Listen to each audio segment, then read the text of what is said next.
Today we're going to get to the principles of evolution, and we will take a look at the evidence for evolution that shows the portion of evolution that is the theory portion and says that living things change over time. We will continue on Lab 21. There's a couple small pieces of Lab 21. I'll point it out again and remind you in Lab page 8. We will get to at the end of when we talk about evolution. So you will not hand in Lab 21 today. You will hold off on page 8 and also discussion questions 7 and 8. I'll remind you again in Lab. On Tuesday, we'll continue on with evolution. We'll get into some mechanisms for evolution, and then we will begin Lab 23.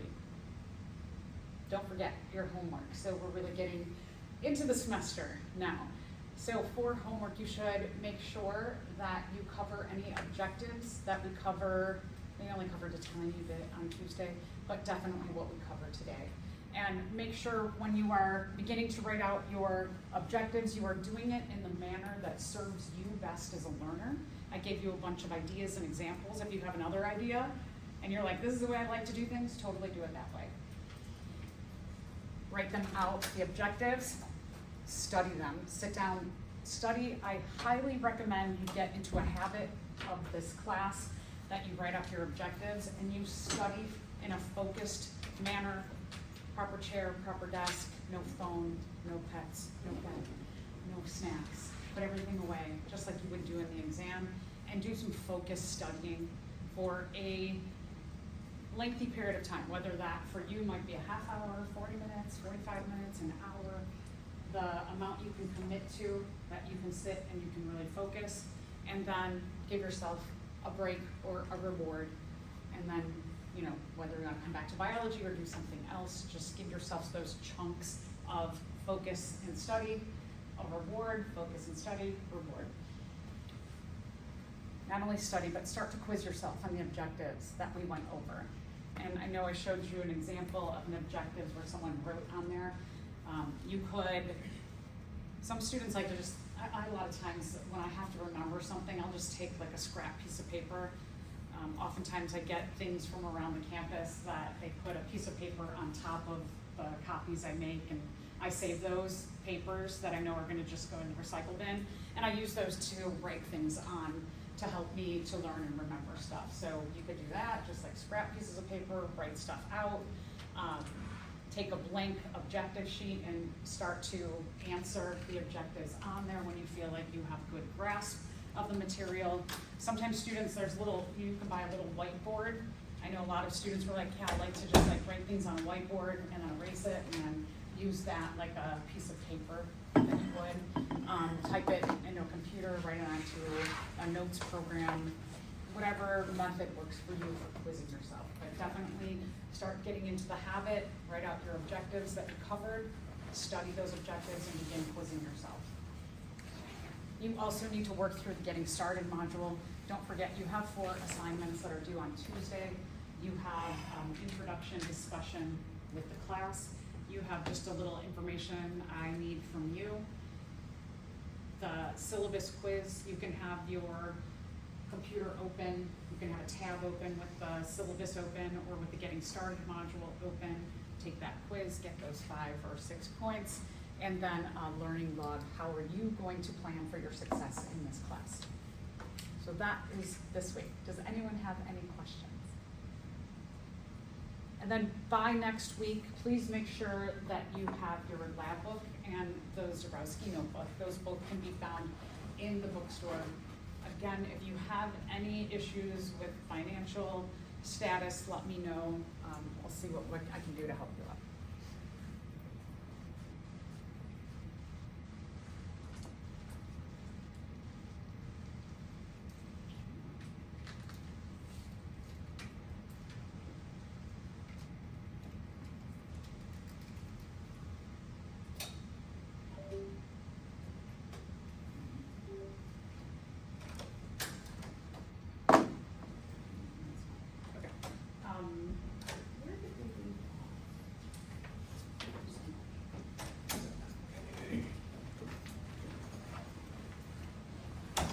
talking about Charles Darwin and the exploratory voyage that he had taken around the world as a companion to the captain of the ship.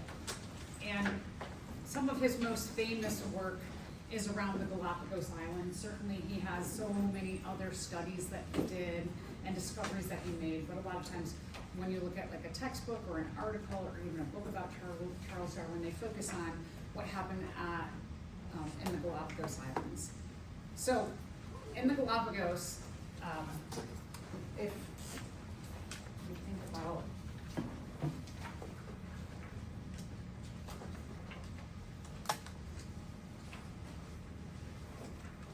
this is North America, my South America got a little short there. This is South America, this is Central America, you know, the Caribbean islands are all here. The Galapagos Islands are about here. They are sitting in the middle of the equator. And at the equator, this is where you have the longest days, meaning that you have the most amount of sunlight. It's tilted toward the earth most of the year. The weather, about, you know, from like here to here is the warmest areas of the world, right around the equator. One of the things that Charles Darwin noticed is they did spend a lot of time on that voyage. They did a lot of work back and forth around here and over here.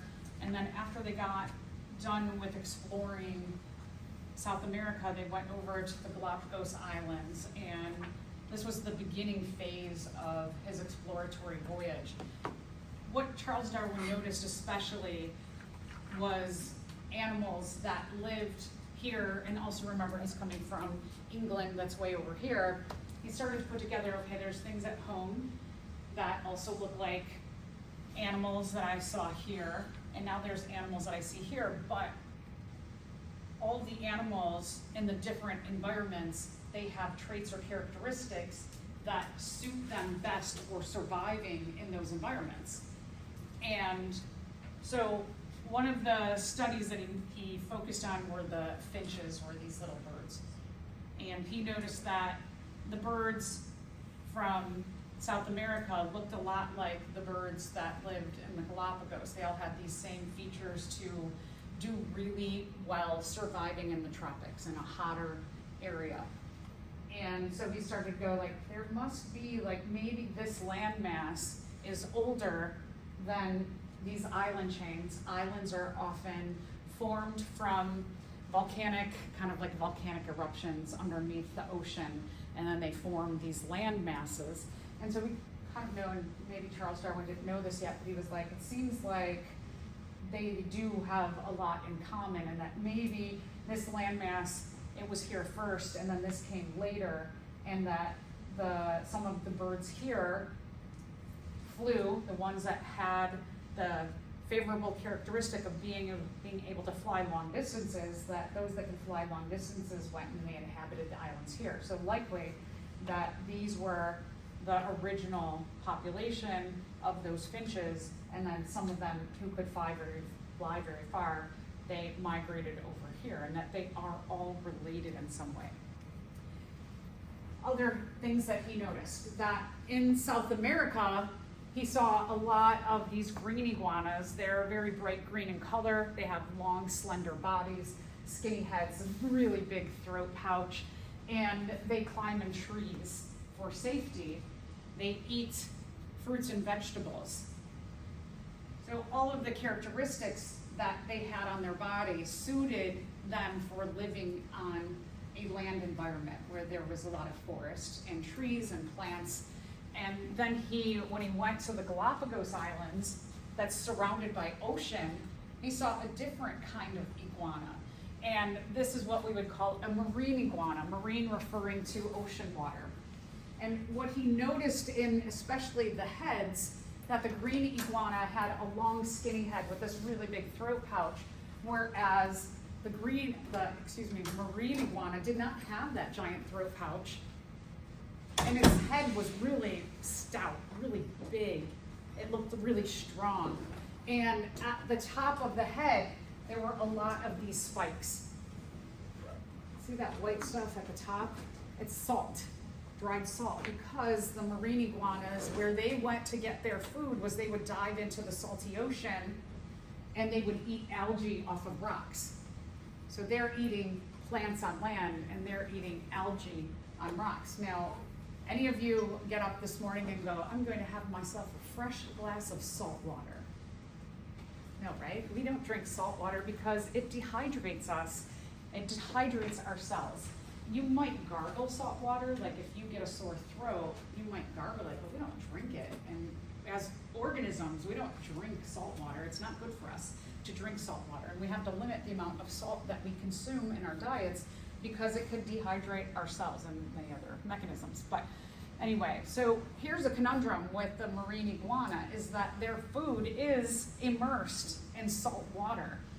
So when they are trying to grab the algae off of the rocks, they're also consuming some salt. And the algae is sitting in salt water, so it has salt on it too. So a couple of things that they do, their behaviors or adaptations that they have, are that the spikes on their head, they use those spikes on their head and that strong head to scrape the algae off of the rocks. And then they have this really big, strong mouth, and then they gobble up the algae. But again, they're getting some salt water and some salt on the algae. Now, one of the things about their heads being so big is they have a ton of mucus glands inside of their heads. So when they come onto land after eating their food, the algae, they do this.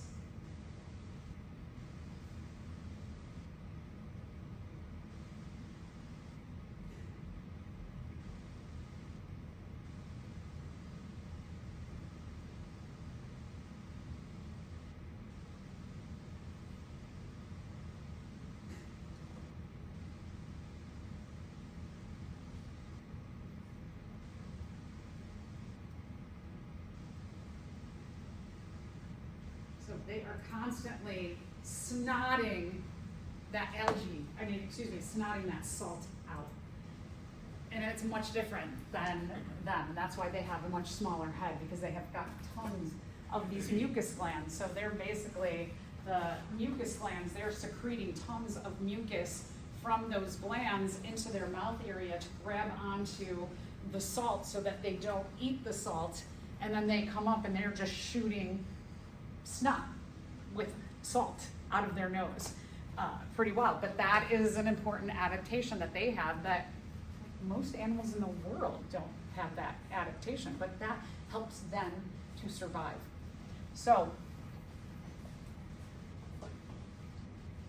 let's talk, so what Darwin really noticed is that plants, animals, fungi, all these organisms that he saw everywhere, that they all had traits or characteristics that helped them to survive well in their environment. And remember, that's the definition of adaptation, that your characteristics are well suited for your survival in the current environment. And he started to notice that as he went everywhere. Remember, I talked about the hare and the rabbit last time, that they had precise adaptations to help them survive in the different kinds of climates. So the finches. I like to mention the iguanas because I just think it's a really cool example of the very different adaptations between two lizards that are very closely related and how different they actually are because of their environment. But the finches often are the ones that get mentioned. I always think like, oh, I wish everybody would focus on the iguanas. They're pretty cool. And Darwin's finches, like I said, he saw a lot of these birds that lived here in South America, and then when he went to the Galapagos, he was like, oh wait, they look a lot alike. And so he put together that the original finches probably lived here, and then the ones that could fly really well probably flew here. One of the things that he focused on was the shape of their beak was dependent on, or vice versa, on the food that they were eating. And their beak shape and size helped them to consume whatever food they mainly ate. So he did a lot of observations of these different finches. And for example, if you have a finch, and it was mainly a what we would call an herbivore, or like as humans we call it a vegetarian or a vegan, that they had a really big beak, and it was serrated on the edges because leaves that they were eating were really thick. And so in order to get the nutrients from there, they had to rip those leaves off. Now they don't have teeth. So having this type of beak helped them to consume these really thick, strong leaves.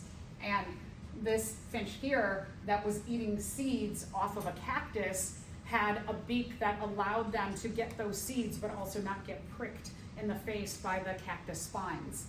And you had one that ate these seeds here, and those seeds were hard and crunchy, so they had also a thick, stout beak for crunching open those seeds. And you have this one that ate insects, and it had this long, skinny beak for grabbing those insects. So all of the beak shapes, and there was many other characteristics that made them best suited to living in the particular place that they lived, as well as there's actually a lot of islands that make up the Galapagos, and from island to other islands of the Galapagos,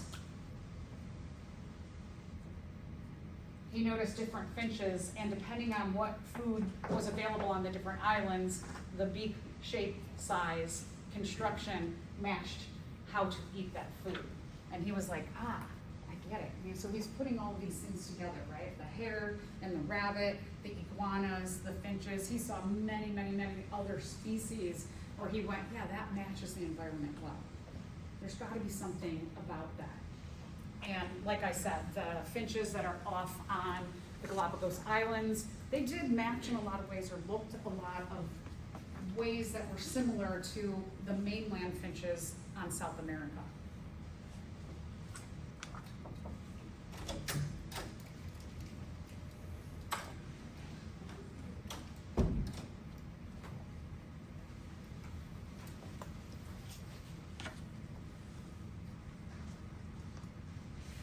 So Darwin, again, like I said, I went too fast. Darwin starts to put together these ideas of adaptation and natural selection. Darwin. So, Darwin lived in a time before the internet, when you couldn't just go to the internet and look up something, right? Now it's so great because you can just Google information, or you can go to ChatGPT and you can get information. So we have information at our fingertips all the time. And so when Darwin, people had like a limited scope of the world around them. They only knew what they learned from maybe school, parents, family, friends. They didn't have computers to look stuff up. Even if they were interested, they went to the library, right? So they didn't have just the availability of information. And so you only knew what you knew, and you knew what people told you, and you kind of trusted what they told you, or you went to a book and you looked it up. So Darwin comes back from this long, long, long voyage, and he is so excited because he's like, I really have put together a big life idea. This is huge, right? The idea that organisms are related, yet they look different, and their traits or characteristics, they are best suited to surviving in particular environments. And he begins to call it evolution, that living things adapt and evolve. And we have this natural selection. Nature selects for those who have the traits that make them best suited to living in the environment. And this was like big. No one ever talked about this where he was from. And so when he came back, he's like, you guys, oh my gosh, I discovered so many things. It was so great. This is so cool. And he starts telling people, and they're like, you're crazy. You are crazy. And they shunned him. His society shunned him. They literally labeled him as a crazy person. Because they were like, this is too weird. No way. There's no way that living things change and evolve. And he got made fun of. He was bullied. And so then Darwin was like, all right, I got tons of things to analyze. I'll just go back into my basement here and I'll look at all my fossils and I'll write books, and maybe someday my information, people will be ready to accept it. You ever have something like you're so excited about, and then the first person you see, they're like dumb. You're like, oh. Right? His whole society was doing that to him. So Darwin was just like, all right, I'm just gonna go and study my stuff. was cool by myself. But then, about 10 years later, other people had gone around the world and had studied through these voyages, and this guy Alfred Wallace, so Darwin goes to this, so he finds a paper, this paper gets published by Alfred Wallace, and it has all those same ideas that Darwin had. And it's about maybe 10 years later, and people are suddenly, people are talking about it amongst groups, and they're philosophizing, and they're pontificating, and more people are coming back from voyages and kind of saying the same things that Darwin said when he came back, and now these ideas about evolution are getting a little bit more accepted and more accepted and more accepted. And then Wallace publishes this paper that Darwin basically, said all this stuff years ago, and everybody's like, wow, that's amazing, oh my gosh. And Darwin's like, all right, I gotta get with this guy Wallace, I gotta talk to him. So, 16 years, 16 years, right? 16 years, can you imagine? You have this like amazing discovery, and for 16 years you gotta be like, nobody wants to talk to me about it because they're going to make fun of me. That's hard. So Darwin, he gets with Wallace, and then they go to a conference, big conference, and they propose together these ideas.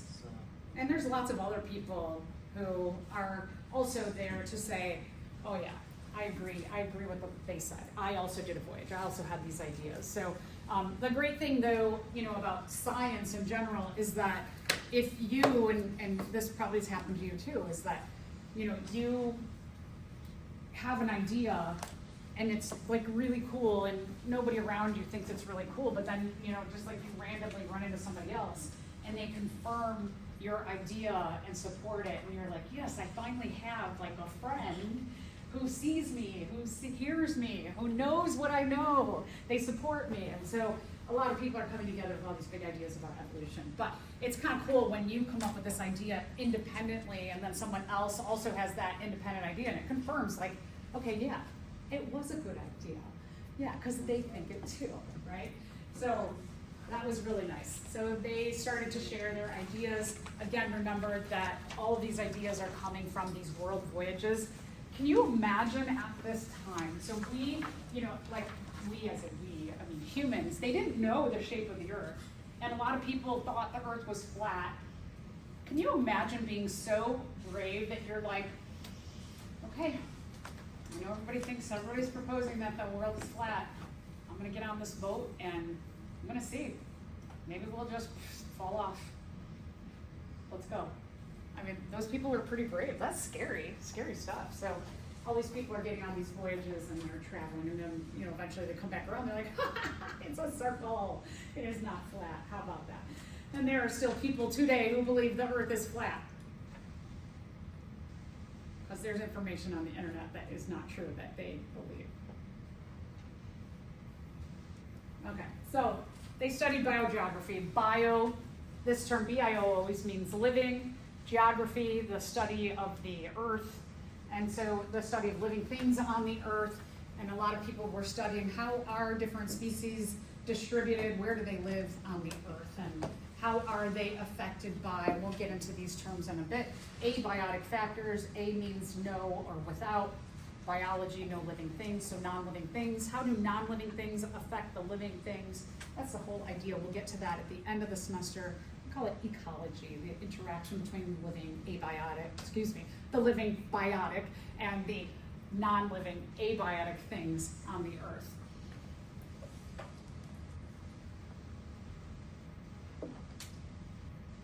Also, a lot of fossils were brought back, and so that was kind of cool. You could compare like what you're going to do today or what you started doing, right? You drew the forelimbs of 6 different species, and we're going to look at the bone structures in them, but they all have the same bones, but they were all different shapes and sizes. And the shapes and sizes of the bones that we have in our forelimbs make us best suited to surviving in our environment. So right there, we have fossils that we can study to see how are things related and why. And then they also said, hey, remember Lyell? he said that the Earth was 6,000 years old. It's got to be a lot older. And some people were like, whoa, it's much older than even 6,000? And so 1858.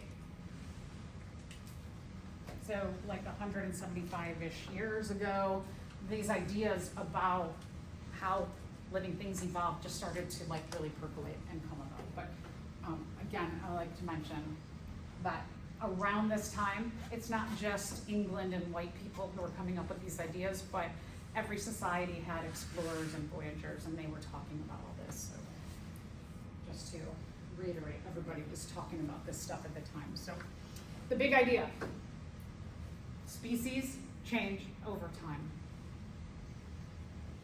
When we are talking about the changing of species over time, it's a long time, not quickly. And we'll talk a little bit about too, like generation times. If you have a very short generation time, you have the ability to evolve, or those that are best suited to the environment survive, and those that are not best suited die off. And if you have a generation every 20 minutes, like bacteria, for example, you can evolve as a population very quickly. Your population, the characteristics, genes that your population carries can change very quickly. But humans, let's say we have a minimum, like let's just say average 20-year generation time, our ability to evolve as a population, it's not super quick. It's going to take much longer periods of time. Or if you think about like sea turtles who have generation times of, some of them might be like every 30 years. So it just depends on how quick you can evolve. But what we're talking in general is evolution, the changing of species over time. And it is a very slow process.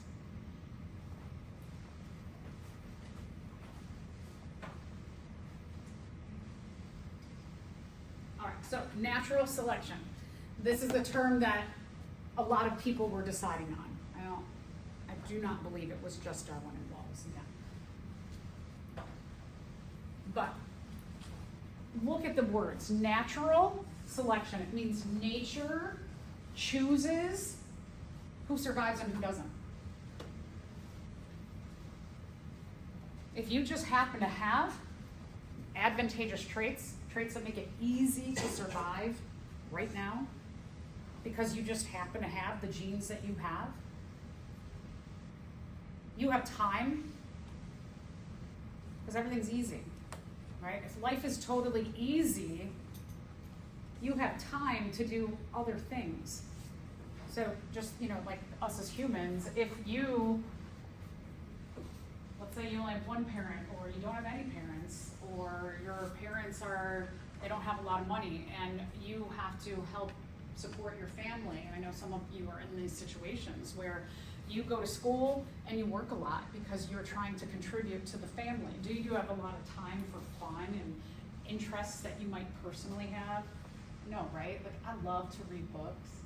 I love it. And I read it every summer. I'm like, I'm gonna read 20 books this summer. You know how many books I read this summer? Maybe 1.1. I just don't have enough time to do the things that I would love to do, because I've got to do things like work and support my family, right? So that's the same thing with species, is that if you just happen to have some good characteristics and trait that make it super easy to survive in your environment, meaning that you can easily find a place to live, find and build a place to live, you can easily get food, because that's a big important thing about survival. You can easily either defend yourself or hide, or you have some kind of hierarchy in society that you don't have a lot of predators coming after you, nobody's attacking you on a daily basis. You can do all the things you need to do in your life without having a lot of conflict or competition. And so things are easy for you. And when things are easy for you, then it opens up all this time that you have to do other things. And for me, it's just like reading books, but when we're talking about natural selection, the thing that it opens up time for in the biological big ideas, is it opens up time for you to reproduce and have offspring and take care of those offspring. And those offspring, because we know how genetics work, that our genes are passed on from parents to offspring, that because we have good traits, we just happen to have all these great traits for the environment right now, I'm gonna pass on those genes to my offspring, and they're gonna get these great traits that are gonna make it really easy to survive right now. And what we see in populations is that organisms with the most advantageous traits right now, those traits are usually in a higher percentage in the population.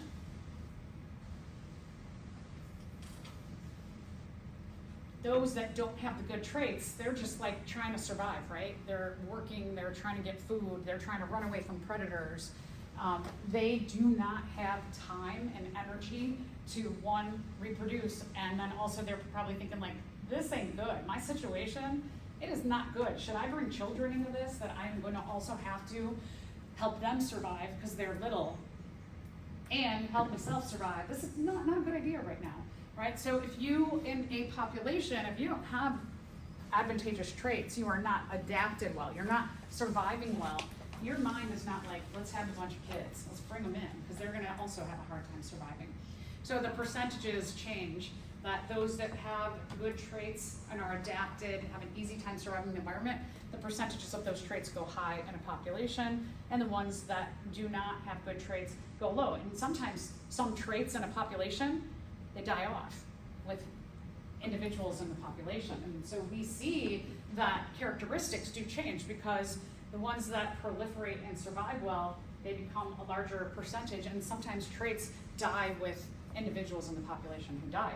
And that's how species change over time. But then, you know what happens? Like, you could be surviving well and boom, environment changes, and your traits that made it so easy this last few years, you just don't have good traits for the change in the environment. And so now maybe some of these ones that are just barely surviving, they're like, oh my gosh, this change is so great.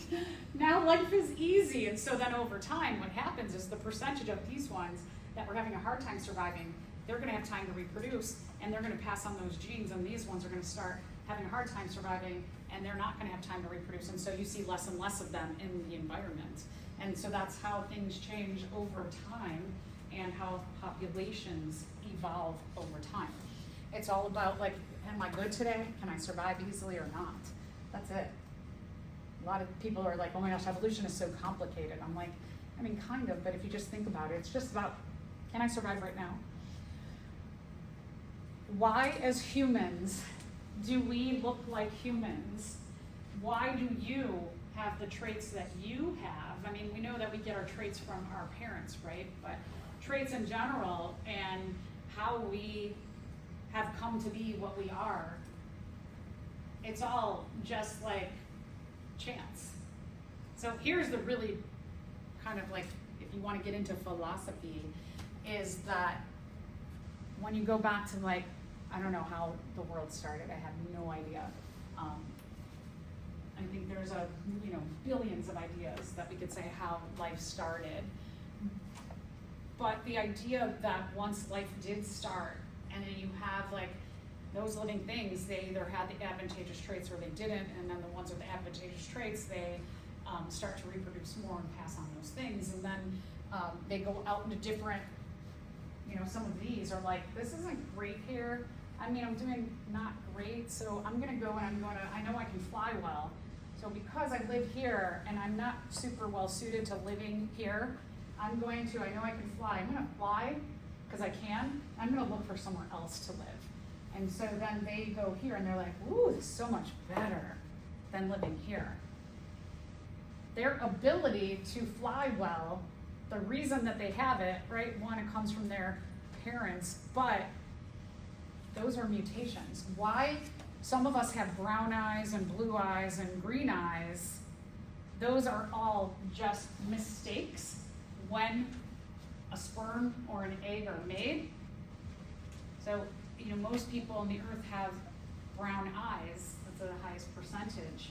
And at some point in time in the history of human life, there was two brown-eyed people, and one of them has a mutation, or both of them has some kind of like just total mistake when their sperm were made or their egg were made, or both.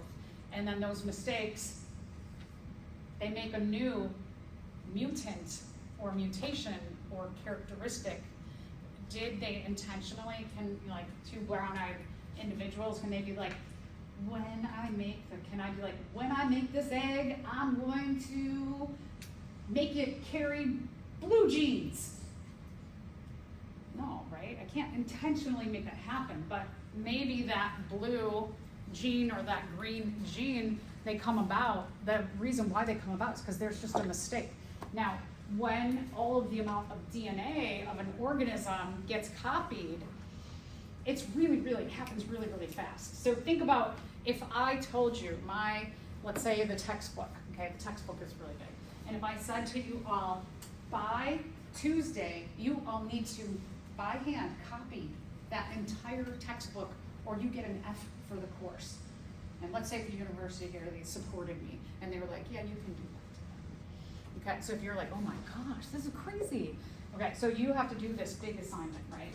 Do you think, between now and Tuesday, if you tried to copy the whole textbook, do you think you would make a bunch of mistakes because you're trying to do it super quick?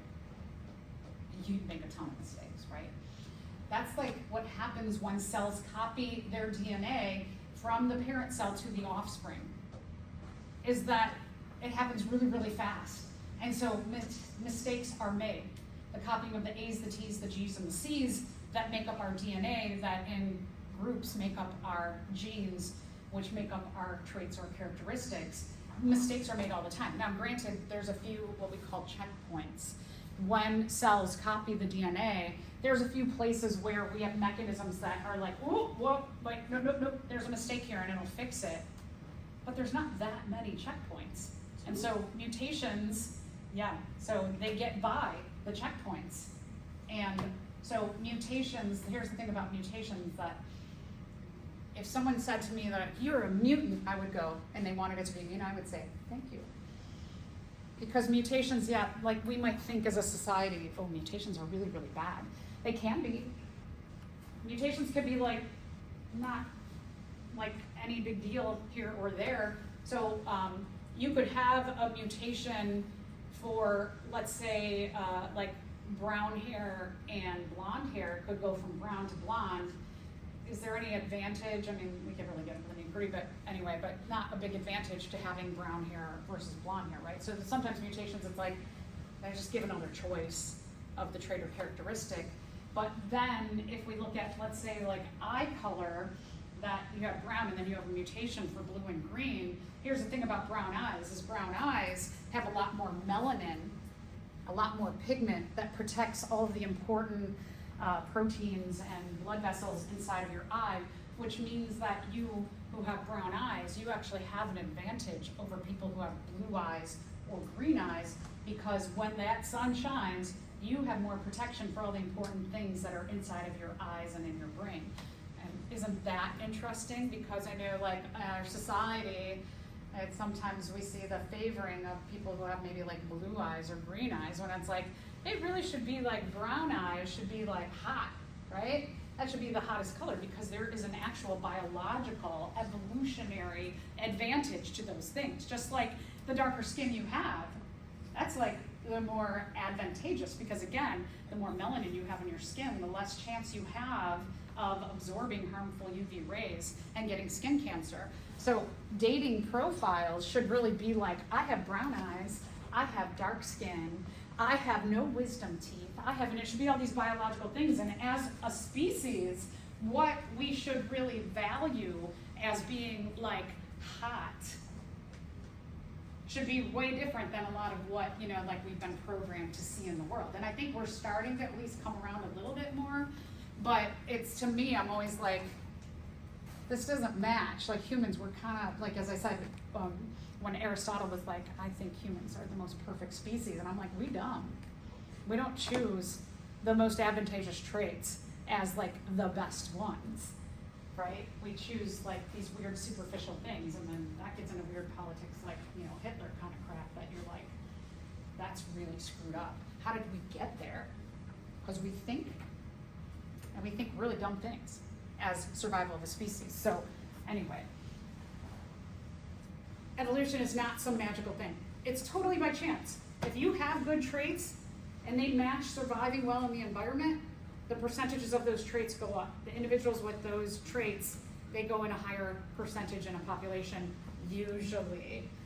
You know, humans, again, we are the exception, but most natural populations, the way that it works, it's often, when we're talking about natural selection, is greatly influenced by a kind of natural selection called sexual selection. And sexual selection means that the female often will look at all the males in the population, and she will look at their traits, and she will choose the one that has the best traits for her offspring. And so males will do all these. It's really, we'll eventually get to behaviors that there are what we call, may have you know, mating behaviors. Look it up. It's, you know, there's wild stuff that happens in the different species of the world. But the males will do all kinds of crazy things. Like they come up and they do a dance, and they're doing stuff. And the female's like, that's weird. And she goes to the next male, and that male's like, and she's like, ooh, I like that. That's good. That's gonna help my offspring survive. And they show all of their traits by doing these dances and things. And then the female's like, I'm judging all their little dances to see, they're showing me like, come on, show me the good traits you have, because I'm gonna see if I'm gonna pick you or you for my offspring. And so the females, they pick, right? Imagine, again, like I go to a dating profile, I'm looking at the first thing I might ask someone is like, okay, I see these pictures of you and your sailboat and your Mercedes, but I want to know, do you have wisdom teeth? They'd be like, wait, what? Right? So that's kind of like what most females are doing, is that they're looking for, what traits do I want to pass on to my offspring? What are things that I might not be having in myself that I can bring into my offspring to help my offspring do better than me?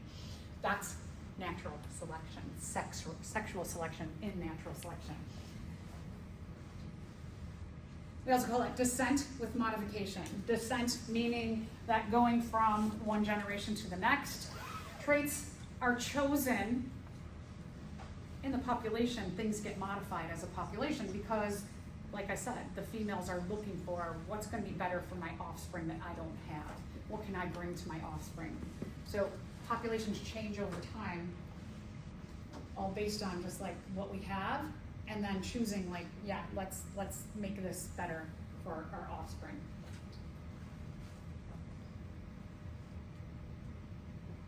So let's take a look at this question. Penguins. Penguins are a bird. Do penguins fly? If you don't know, they do not. They swim, right? They're really, really good swimmers. The existence of species of flightless birds, like a penguin, with wings suggests that, and let's go through this question. They are not related to flying birds. Does that sound like a good answer? No, right there, we know they're a bird. They're a bird. They've got to come from, I mean, most birds, the big thing that we know about birds, like when you think about it, I say, tell me a characteristic about birds, most of us would go fly, right? That's the first thing you would think about. So if we say penguins, they're a bird, you go like, wait a minute, they don't fly. So their environment must be different, right? Their environment is different. It's water. They live in a water environment. So they use these as like a dolphin or a fish, right? They use them to swim. But it kind of functions like they're, you know, they say that animals who have good forelimb fins, that they're good at flying through water because it's similar to flying through air, but it's in a different environment. So no, A is not good. They are descended from flying birds, but have adapted to their particular environment. Ooh, that sounds nice, right? That's nice.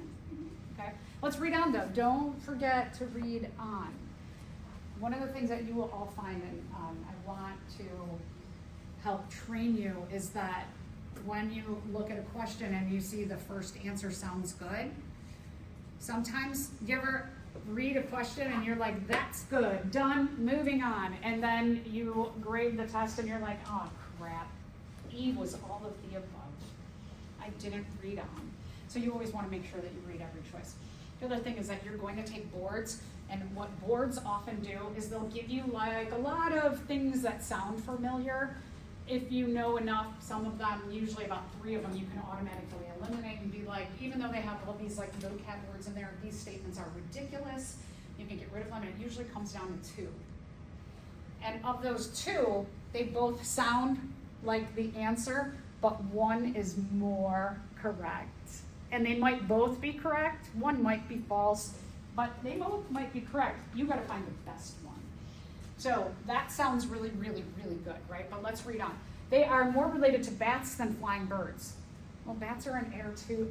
Just like, right? That's nonsense. They are closely related to fish. See, this is the one where you're like, wait a minute. Right? So they're closely related to fish, but are evolving to become flying birds. So there's the one where you might be like, if you don't, and here's the thing about studying. If you're somebody who didn't study much, you might be inclined to go with that one. Because you just didn't study enough. So you didn't know, like, that is so obviously the answer.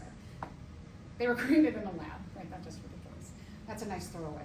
But again, like this one sounds like maybe if I didn't know too much, I might be inclined to choose that because I didn't study much. But if you studied a lot, you're like, that's totally obviously like that. So B. B is a really great answer.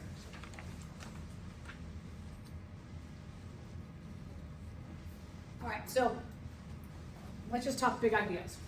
Darwin and Wallace, their ideas about evolution, they rest on 3 principles of nature. These are like, just essentially, these principles, these are the big ideas about evolution that everybody is starting to put together. And it's not just Darwin and Wallace, but remember that a lot of other people influenced this too. So principle 1, genetics. We know that we, as the way that we look, is based in our genes. We call that inheritance. Our inheritance comes from sperm and egg or mom and dad. We get them from our parents. So knowing that, what we know about evolution is it is based in inheritance. Genetics is the basis of evolution, the why, the how. Back then though, like Mendel, again, Mendel's like a placeholder for a lot of other people who are starting to, talk and do these ideas and experiments, but he just happens to be like a white guy that everybody wants to talk about. That we get about 100 years later, and then all these other people are starting to talk about, like, I think I know what makes that like trait passage thing happen. I think it's like in our cells and it's DNA. We start discovering ideas about DNA. So we do know inheritance is the key. So just like I talked about, brown eyes versus blue eyes. Principle 2. A lot of times more offspring are produced than can survive in the environment. So maybe you're like a middle survivor, right? You're not one that's surviving super, super easy. You're not one that just can't survive well. So ones that are surviving easy have a whole bunch of offspring. Maybe you're somewhere in the middle.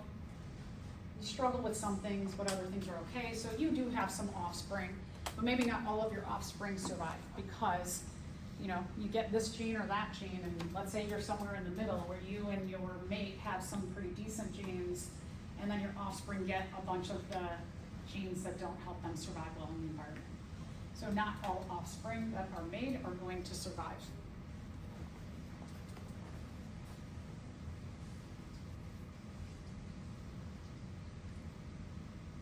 Survival and reproduction are not determined by chance, right? I just said that females are going to choose the mates. They're going to go, yeah, you being able to eat tons of insects with that long skinny beak, that's sexy, I'm going to choose you. If you have advantageous traits and then you mate with someone else with advantageous traits, your offspring have advantageous traits, and you see that those with advantageous traits, so the percentages of them go up over time in the population. Those that don't have advantageous traits, the percentages go down. The environment might change, and then whoever has the advantage, that could change, right? That could, over time, we see species change what they look like by just the basics of genetics, what's favored or not in the environment, and survival. And principle 3, offspring are different. If you have a sibling, you know that you're not exactly the same. So even from a family, you have different traits that are inherited. There's variation in a population. Variation is a good thing in a population because any minute the environment could change. And while you are having an easy time today, tomorrow environment drastically changes, you might not be having an easy time. And as a population, if we want to continue on and survive as a species and not go extinct, it'd be very advantageous of us to have a lot of different options in our traits. So that, yeah, we want to have the ones that help us survive right now, but if the environment changes, we want some group that's going to survive and keep our species going so that we don't go extinct. So variation is actually a really, really, really good thing. And then remember, the variances come through mutations, just chance, mistakes in the copying of the DNA from parent to offspring.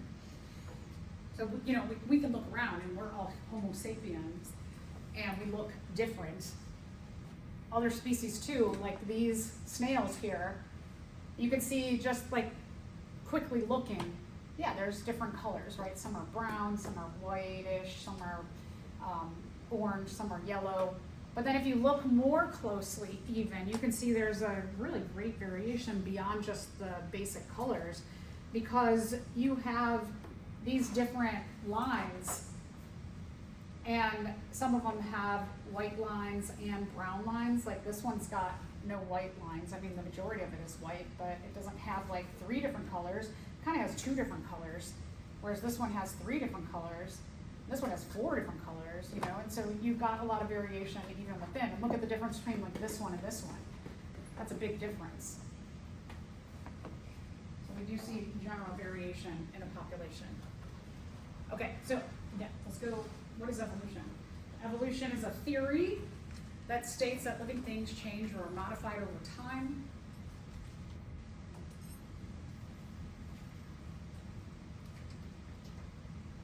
The traits that are favored change over time because the environment changes over time, because climate change is happening. And we know that those variances or differences change in proportion because of if you got the good genes or the bad genes, right? They change over time just depending on what the environment is doing around us.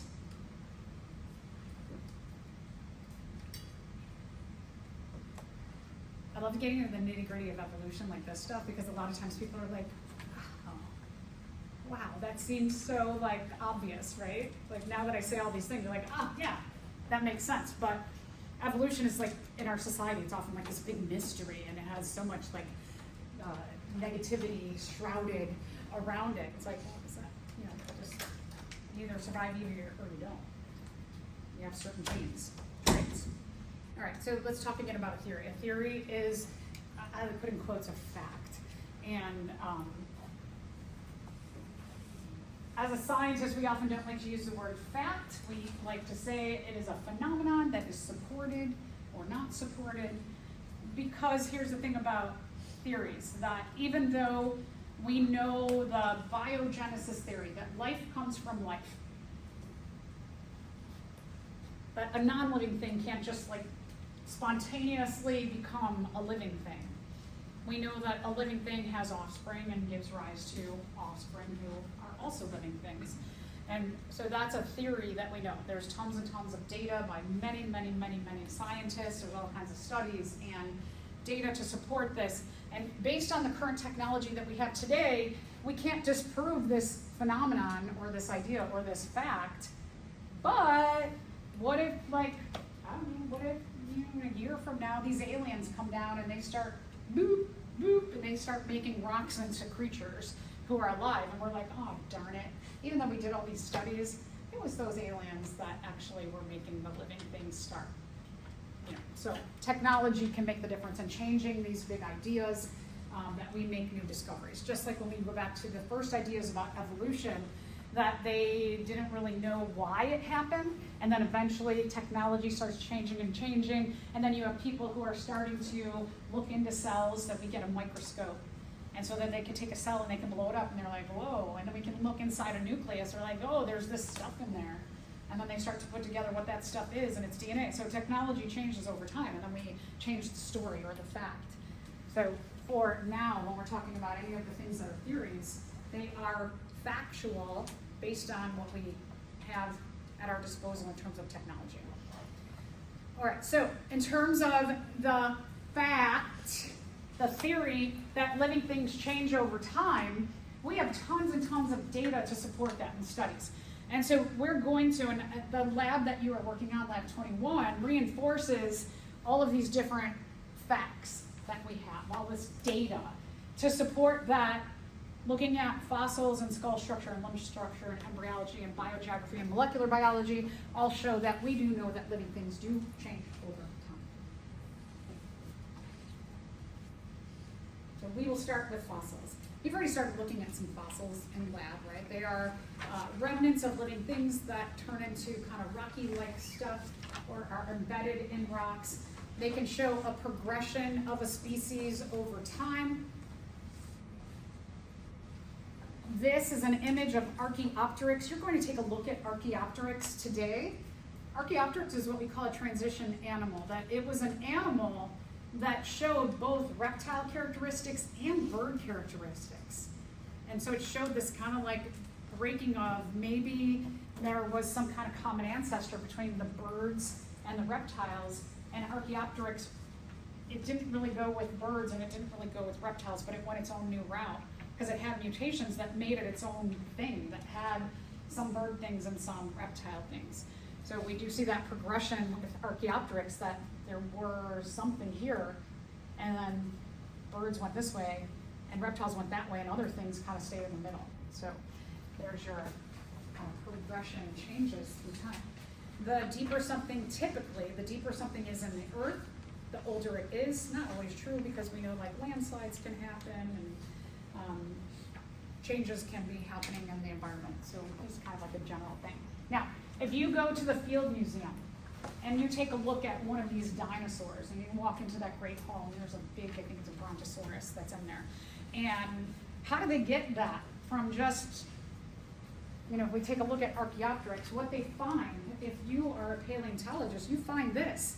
But how does something like this, these bones that are left behind, how do they get that? That big dinosaur that's sitting in the hall at the Field Museum. Well, what they're doing is, when a paleontologist finds this, they're going to look, not only, they're not going to just dig up the bones, but they're also going to look and they're going to go, there's these markings like this. So this must indicate feathers, that they actually see impressions of feathers. And so when someone finds bones, they not only look at the bones themselves, but they look at what else can I determine around those bones that give me ideas about what this eventually is probably looked like in flesh. And so, yeah, look at the bones. They might find eggs. They might find out, well, how did they reproduce? And sometimes these things change over time, the shape and size and color of dinosaurs, because they make new discoveries. Let's say that with Archaeopteryx, there was no nest around it. Maybe it was a male, and there's no nest. And so for a long time, maybe 1,000 years later, somebody find, or I mean like 20 years later after they find Archaeopteryx, they find a female and they find eggs. And they're like, oh, they laid eggs, that's the way they reproduce. So they can give us an idea of how they reproduced. And even, they dig through feces. And in digging through feces, they can see remnants of what was eaten.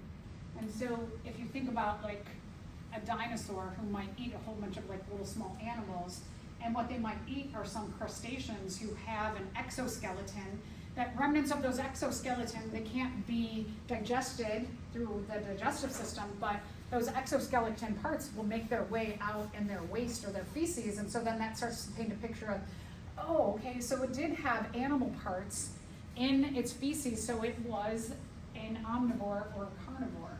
And so they kind of get those ideas there. And then how do they know how big their feet are? Well, they look for footprints. They look for arm prints. They kind of get ideas from like what's around the bones, what kind of markings are around the bones. What kind of skin did they have? Was their skin bumpy? Was it smooth? Did they have feathers? Did they have scales? And so they start to put this all together. And so essentially when you go to somewhere like the Field Museum, all these like dinosaurs that look like that and the colors that they have, those things change over time. That somebody, there's paleontologists who I'm sure walk into any natural history museum and they're like, oh, that doesn't really look like that. I know that it's, instead of being that color, I know that it was purple. Right, you ever have an expertise on something and someone else gets something wrong and you're like, I know that's wrong. So things change. They just, based on discoveries that are made. We use fossils in many, many different ways, not just the bones. Also, just as I mentioned, sometimes, depending on how the earth piles up, you often think that like this, which is deeper, is older than a dinosaur who's higher up. But water can change that too. It can push things down and pull things up in mountain ranges. So that's not necessarily a perfect science there, but it oftentimes works out. What you started working on with the limbs was you started working on comparative anatomy. You were comparing the physical features of arms of different organisms. And again, remember that evolution changes organisms gradually.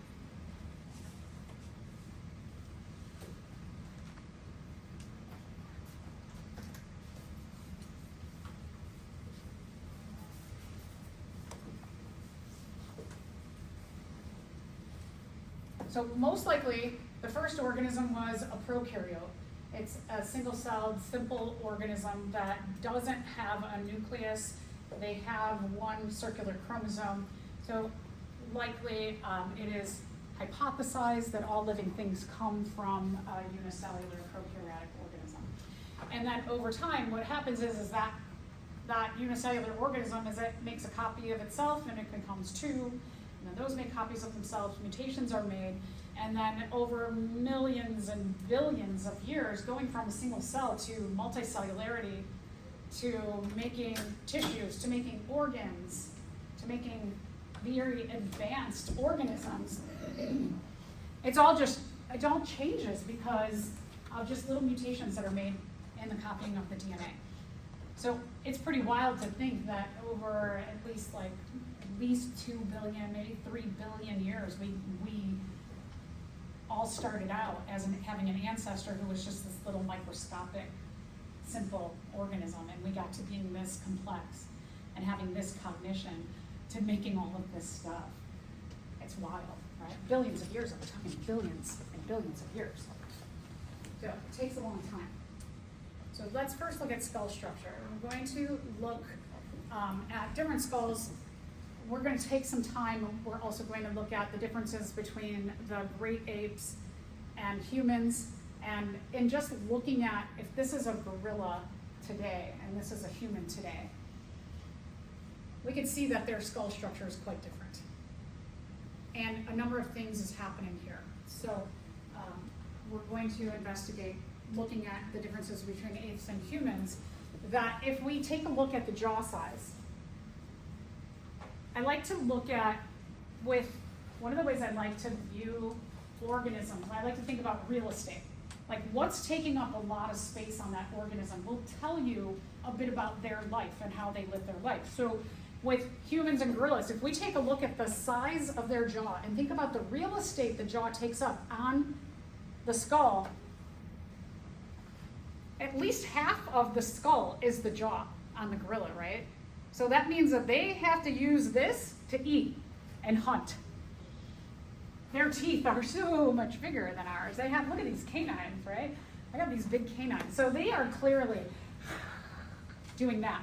Any of you get up this morning and you're like, let me run outside and get a squirrel and, right? You didn't do that, right? Some of you probably drove up somewhere and were like, I would like to have a double non-fat, skinny sprinkle of cinnamon latte with no foam, but with whipped cream. Much different than going out and trying to get a squirrel, right? So, what takes up the most real estate on the human skull? The brain. Yeah, look at that. Our brain takes up a lot. the difference in the brain size between a giant gorilla and a human. Do we have a much, much larger brain for the size of our body? Yeah, so again, a lot of people are like, well, see, we are the smartest because we have this large brain. But I'm like, yeah, but they're still like these little bacteria. They're single-celled, and they're killing us, and they're killing other things, right? I don't know, that's kind of being simple has some intelligence to it. Whereas we've got all this intelligence, and I mean, we're doing crazy stuff in this world. So, what does that mean? Let's philosophize. Humans have a pretty flat face. We don't have what we would say a snout. Gorillas, their face goes like that, right? So they have a snout. That jaw needs space on their head. We don't need that much space anymore. Okay, you feel here where your eyebrows are, you can feel like a tiny bit of a ridge underneath your eyebrows. Your eyebrows stick out a little bit. If you take a look at the gorilla skull up there, you can see there's this high thing. And what that does is it gives a little more protection to the eyes, because when they're, ripping into something, if they're going for a squirrel, squirrels have little claws, right? They can. So it just helps a little bit with masking the eye and giving more protection. We don't need that brow ridge, so our faces have become flatter in that we don't need that large jaw. We don't need as much protection from our eyes and that masking of the eye. And as I mentioned here, this is the human brain in comparative size to the gorilla brain, right? You might have thought that's a gorilla, that's a human. No, this is the human. Our brain is a lot bigger.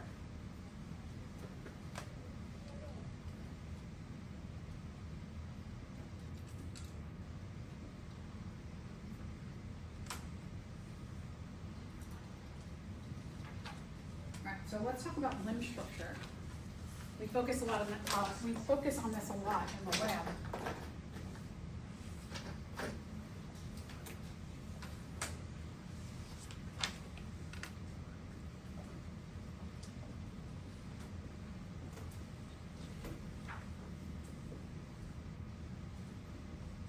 All right, so we're going to talk about, we have all these going from this little unicellular thing, and eventually we have all these mutations that give rise to the vertebrates.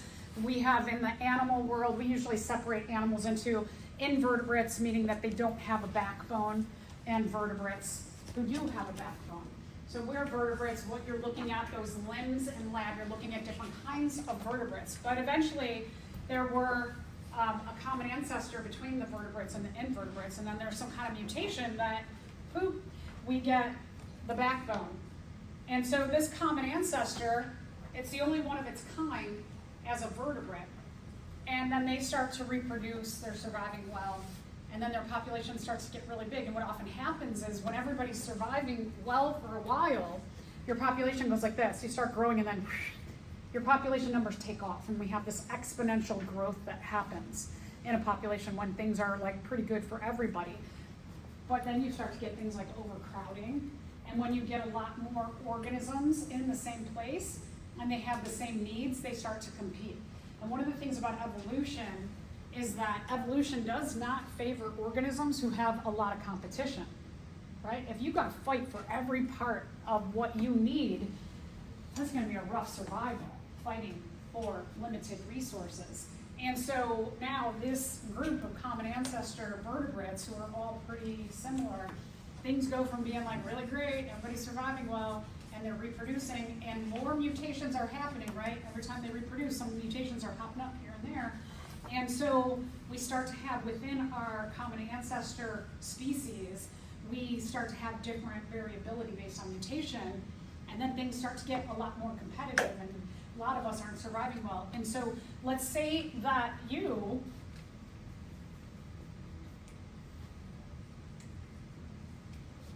and your family, you're a little bit smaller than everybody else.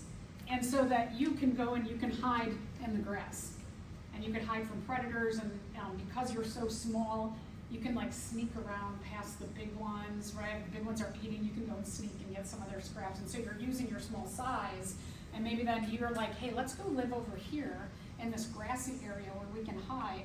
and we don't compete as much with everybody else. So you start to specialize and you go to an area that helps you survive better. And then let's say that, you know, you have some mutations and you're like, I don't know, we have these mutations, our group here, we have this mutation where our bones have gotten all these little like holes in them and made our bones lighter. And so our bodies are a lot lighter, and then we have these long arms and they're encapsulated and we can fly. And so then some of them, they're like, oh, that's not a bird.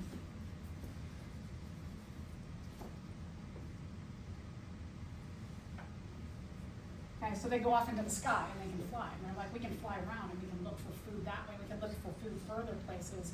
And some of them are like, hey, let's go into water. We can swim better. So let's go look for food in this environment. And then some of them are tree climbers, and then they go, okay, I can go and I can climb trees. And all these mutations lead to the different vertebrate groups just based on these like chance mistakes that are happening. And so we start to go into different environments. And what we call this is we call this divergent evolution, that we are diverging away from characteristics that our common ancestor had.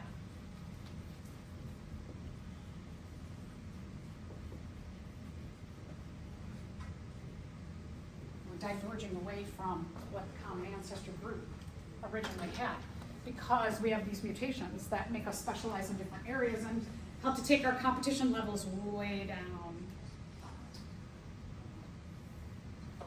Now, we still, as vertebrates, we did come from this common ancestor, so one of the things that we do have in common still is that we have the same bone structure in our forelimbs, and our bone structure goes like this. You have a humerus, you have a radius and ulna, you have carpals, which are the wrist, you have metacarpals, which are this part, long skinny bones, in the middle of your hand or the bottom of your hand, and at the top of your hand you have phalanges. And so we all have those bones, but those bones are very different depending on what mutations we had and where we went to survive easier from that main overcrowded group.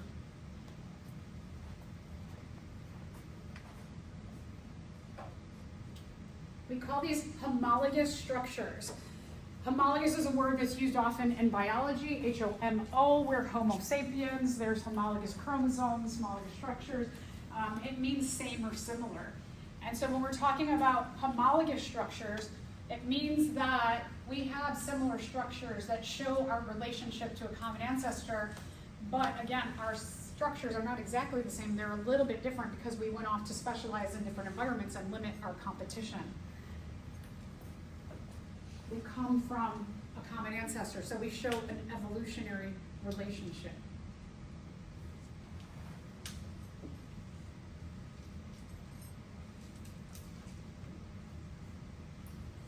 I like this illustration because it highlights all the different bones.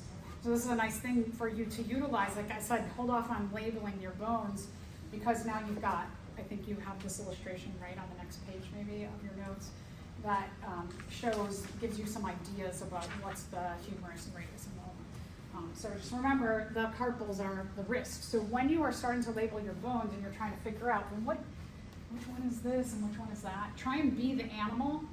And I mean, me, because I don't really care if people think like I'm weird, because I'm like, I don't care. So when I would do something like this, I would, if I was you in the lab, in my group, and I would be like, okay, I'm a chicken. And everyone would be like, what are you doing? I'm like, I'm being the chicken. I'm trying to figure out, okay, this is the humerus. The humerus is right here. And this is the radius and ulna. And I know the radius side is where the thumb is. So this would be the radius and this would be the ulna. I'm a bird, right? So be the animal, or at least like a time or kind of think about where the bones are. But this is tucked close to the body, and this is the radius size, and that's the ulna, the thumb side, radius side has the thumb, wherever the thumb might be. So like a bird wouldn't be like this, right? The radius wouldn't be on the outside, the radius would be like this on the inside. So try and think of what makes that animal comfortable in its environment. Also, you're going to start looking at the position of the foramen magnum in the skull. And the foramen magnum position, it's at the bottom of the skull, there's a hole for the backbone to go up and into. And for humans, our foramen magnum, when you look at me in profile, my foramen magnum goes straight up into my skull, right? Because I have this like posture. I walk around like that. And if I'm a bird though, my foramen magnum, my position as a bird, I walk around, I'm a chicken, I'm walking around like this, right? My foramen magnum position, is it straight up and down now? No, it's kind of angular, isn't it? And if I am a turtle and I'm walking around like this, my foramen magnum position is this way. Okay, so things that walk more like this, foramen magnum is going to be like that. If you are hunched like a gorilla, right? Gorillas walk around like this. Theirs is going to be angular because they walk like this, right? If it was straight, it'd be like, that wouldn't be comfortable, right? So try and like think about what the animal does and whether they are, the foramen magnum goes this way, whether it goes this way, or it's straight up and down. The one that will be confusing to you is Australopithecus. Australopithecus is one of our first human ancestors that walked upright. That from the other things that are like us, like gorillas, chimpanzees, monkeys, that when they were all hunched over, they had a mutation that allowed them to go and do this. That allowed them to not use their hands for walking and balancing, and now they got their hands free. So Australopithecus, they are the first upright human ancestor. So when you're looking at the skulls today, and we don't get to that until later in the unit, just know Australopithecus is the first upright human ancestor. Okay, so common ancestor. Ooh. Let me just finish the homologous area. So we're talking about forelimb structure, right? All vertebrates have a very similar forelimb structure. I highly suggest that when you're in lab, you also have your notebook out. There is so much, I mean, we choose the labs, we made and created these labs to reflect your objectives. And so what you learn in lecture is not completely separate from what we do in lab. They are super integrated together. Every lab that is chosen supports your learning of the objectives. That's why we do lab. You have this point where you hear the stories about the information, then we go in there and you like manipulate data to learn in a different way. So keep your notebook up. Keep this picture up when you're working on the forelimbs. A lot of times students are like, they just are resistant to pulling out their notes from lecture. I'm like, they go together.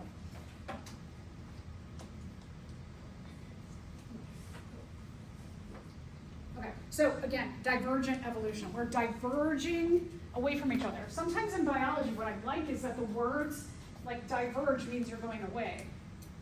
It tells you, picture this. This is divergent evolution, going from the common ancestor to different environments because you have mutations that help you to have less competition, and you like eventually over time become a different species.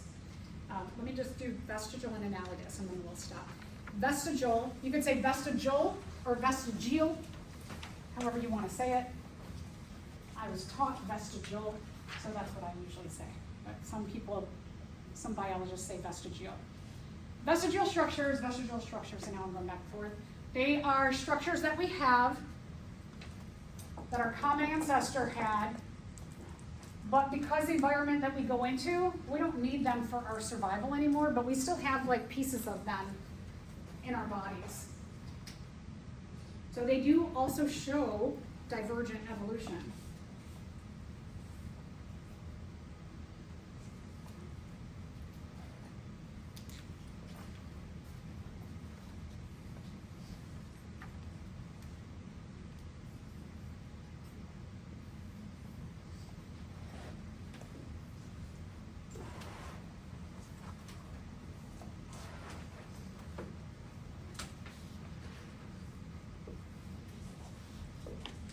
So if I'm a female whale, and these are my choices of mates, let's think about our hip bones. What do our hip bones support? Our legs, right? So our hip bones support the bottom part of our body. And whales, some species of whales still have remnants of hip bones in them, but they don't have legs anymore because it's, when you think about if I'm a female whale, and I got to choose that mate or that mate. And I know that this one, well, he's so funny. He's such a funny one. I like being around him because he's funny, but he's really slow because he's got these legs that are always dragging in the water. And this one doesn't have the legs and can swim really, really fast and can get away from predators and can get food and can protect me and my offspring better. Even though this one, he's real funny. I like being around them. This one's gonna really help me survive, right? So we might have remnants of characteristics that our common ancestor had, but because the environment that we go into, that trait isn't favored any longer, it's kind of like evolving away. So sometimes we see those remnants in us, and that's, again, natural selection, the way it works. You can also see sometimes snakes, some snakes have hip bones as well, but they don't have legs either, right? The snake's slithering, it wants to be fast, it doesn't want to be dragging all these legs around. Or, like think about predators. Predators come up and they can start and bite at the tail, but this one, they can also bite at the legs and get this one much easier. So that, you don't want that stuff. You want to hit somebody who's better. How many of you have no wisdom teeth? Whoa, okay, see? So wisdom teeth, so you never have to go, I had to go get that surgery, because what happens is that we used to have these bigger jaws that stuck out. So we had a lot more space, and we needed more molars for the food that we were eating. And now we don't need these this last set of molars, and our jaw has evolved to be smaller because of the way we eat over time. We don't need to go out and bite things. And so some of us, we still have these wisdom teeth, but when your wisdom teeth come in, what do? They send you for a little surgery to get them out, because if you leave them in, what they do is they push on all the rest of your teeth, and they're trying to make room in a place. Look, there's no room. The jaw ends. So if this one fully comes in, it's going to shove all these forward, and then your teeth are going to gap up on top of each other. And here's the thing, is that straight teeth are really important for our health, because bacteria get in between every overlap that you have in your teeth, and those bacteria, we're finding so much information that the microbiome, all of the microorganisms that live in and on us, have a huge influence on the diseases that you have. And that those bacteria, they are in your mouth, some of them, that influence what diseases you have. And so if you don't get these out, it makes more places for the bacteria to grow, and for you to have heart disease, diabetes. They are linked to the microbiome and some of the things in your teeth. So when you get up in the morning, I'm trying to teach my husband and both of my sons that the first thing you should do when you wake up in the morning is you should brush your teeth, rinse, and floss every morning, first thing you do. Because in that, 2, 3, 4, 7, 8, 10 hours that you have slept, you have bacteria that are reproducing in between all of your teeth. And so you want to get them out, the ones that are disease causing. So if the first thing you do when you get up is you gulp a big glass of water, what you're doing is you're washing those bacteria into your digestive system. And if you have bacteria that influence heart disease or diabetes, guess what? You're pushing them into your body. We want them out of our body. We want to brush them, spit them out, rinse them out, and physically floss them out. Flossing is super duper duper important for the health of your microbiome, and you should do it every single morning when you get up. Not when you go to bed. Go to bed, you also, I usually floss twice a day. My dentist says I have the most beautiful gums of any patient he's ever seen. Because I floss twice a day. I do that rust stuff on my gums. I have heart disease that runs in my family, and I know that this health influences this health. So those are vestigial structures. Sometimes there's unrelated organisms. They're not very closely related. Everybody's related eventually, but we're talking about close or far related. And they have similar structures because they live in similar environments, but they're not like real closely related.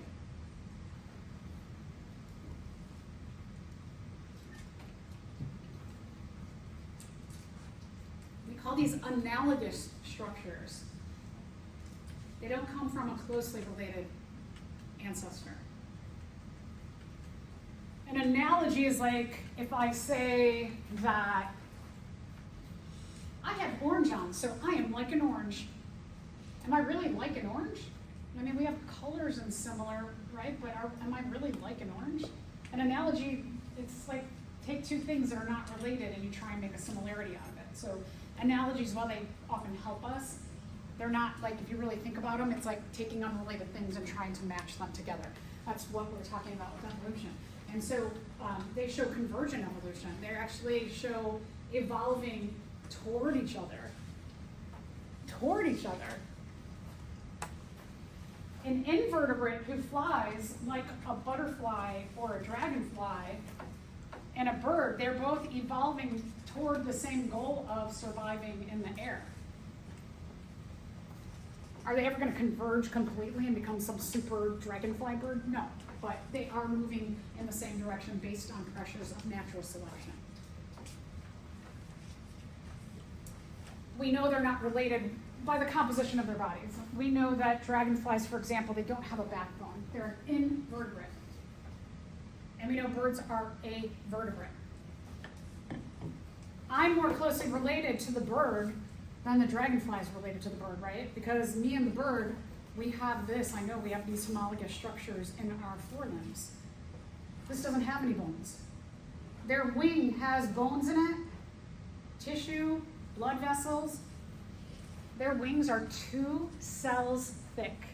2 cells thick, they're so thin. So very different analogous structures. Okay, so we'll stop there. Oh, I lied.